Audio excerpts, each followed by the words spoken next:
পরম প্রেমময় শ্রী শ্রী ঠাকুর অনুকূল চন্দ্রের বিগ্রহ প্রতিষ্ঠা দিবসের স্বর্ণজয়ন্তী উৎসব আয়োজন করা হয়েছিল চাংসারিতে, গুয়াহাটির।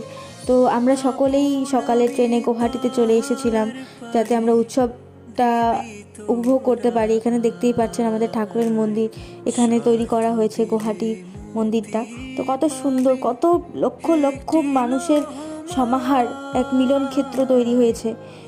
স্বয়ং উপস্থিত ছিলেন পরম পূজ্যপাদ শ্রী শ্রী আচার্যদেব, পূজনীয় বিঙ্কিদা তথা সিপাইদা এবং শ্রী মাও। তো আমরা সকলে বসে আচার্যদেবের অপেক্ষা করছিলাম। তারপর আচার্যদেব আসার পর আমরা তার দর্শন করলাম এবং লক্ষ লক্ষ মানুষ তার দর্শনের জন্য বসে আছেন।